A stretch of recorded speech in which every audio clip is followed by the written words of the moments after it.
యోహాను సువార్త 5వ అధ్యాయం. అటు తరువాత యూదుల పండగ ఒకటి వచ్చెను గనుక యేసు యెరూషలేమునకు వెళ్ళెను.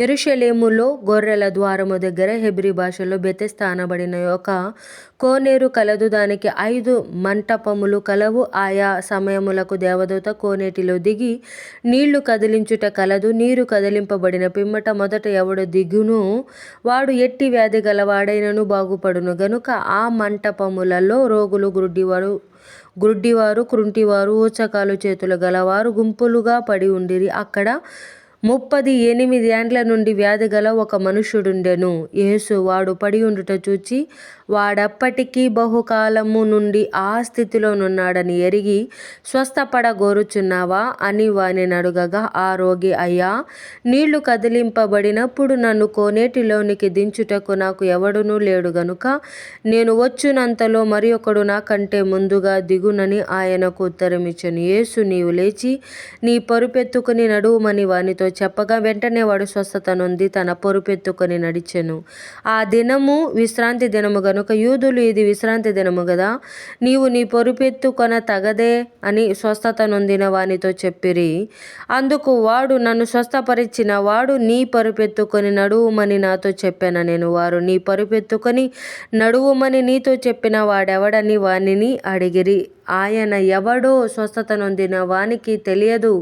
ఆ చోటును గుంపు కూడి ఉండెను గనుక యేసు తప్పించుకొని పోయెను. అటు తరువాత యేసు దేవాలయములో వానిని చూచి, ఇదిగో స్వస్థత నొందితివి, మరి ఎక్కువ కీడు నీకు కలగజేయకుండునట్లు ఇకను పాపము చేయకుమని చెప్పగా వాడు వెళ్ళి తను స్వస్థపరిచిన వాడు యేసు అని యూదులకు తెలియజెప్పెను. ఈ కార్యములను విశ్రాంతి దినమున చేసినందున యూదులు యేసును హింసించిరి. అయితే యేసు, నా తండ్రి ఇది వరకు పని చేయుచున్నాడు, నేనును చేయుచున్నానని వారికి ఉత్తరమిచ్చెను. ఆయన విశ్రాంతి దినాచారము మీరుట మాత్రమే గాక దేవుడు తన సొంత తండ్రి అని చెప్పి తన్ను దేవునితో సమానునిగా చేసుకొనెను గనుక ఇందు నిమిత్తమును యూదులు ఆయనను చంపవలెనని మరి ఎక్కువగా ప్రయత్నము చేసిరి. కాబట్టి యేసు వారికి ఇట్లు ప్రత్యుత్తరమిచ్చెను, తండ్రి ఏది చేయుట కుమారుడు చూచునో అదే కాని తనంతట తాను ఏదియు చేయనేరడు.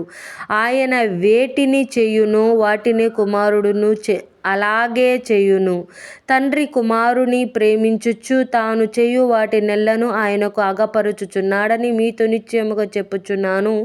మరియు మీరు ఆశ్చర్యపడునట్టు వీటికంటే గొప్ప కార్యములను ఆయనకు అగపరుచును. తండ్రి మృతులను ఎలాగు లేపి బ్రతికించునో అలాగే కుమారుడును తనకిష్టము వచ్చిన వారిని బ్రతికించును. తండ్రి ఎవనికి తీర్పు తీర్చడు గాని తండ్రిని గణపరచునట్లుగా అందరును కుమారుని గణపరచవలెనని తీర్పు తీర్చుటకు సర్వాధికారము కుమారునికి అప్పగించి ఉన్నాడు. కుమారుని గణపరచని వాడు ఆయనను పంపిన తండ్రిని గణపరచడు. నా మాట విని నన్ను పంపిన వాని యందు విశ్వాసముంచువాడు నిత్య జీవము గలవాడు. వాడు తీర్పులోనికి రాక మరణములో నుండి జీవములోనికి దాటి ఉన్నాడని మీతో నిశ్చయముగా చెప్పుచున్నాను. మృతులు దేవుని కుమారుని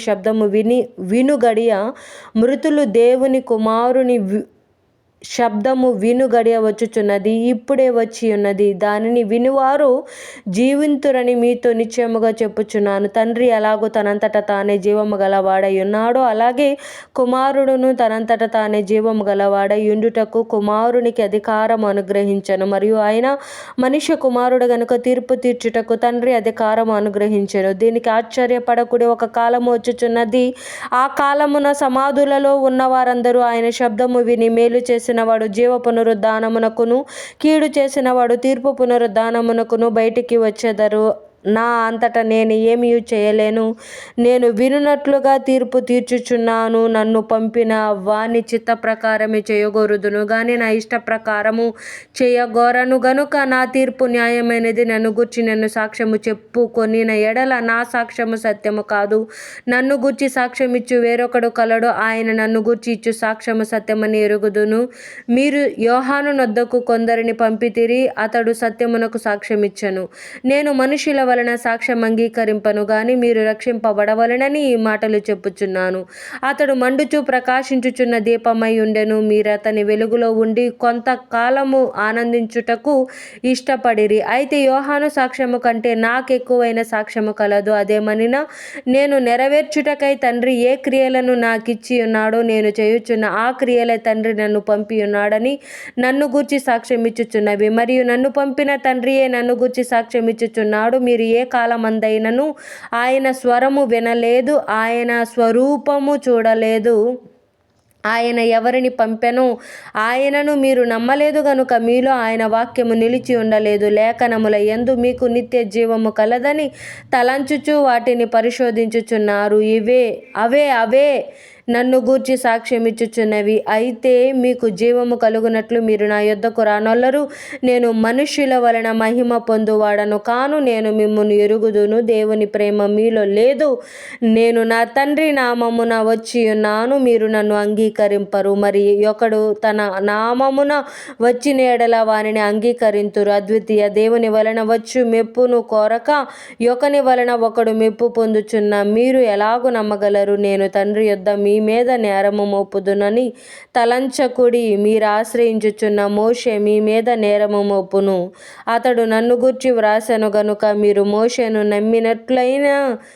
నమ్మినట్లయినను నన్నును నమ్ముదురు. మీరతని లేఖనములను నమ్మని ఎడల నా మాటలు ఎలాగు నమ్ముదురనెను.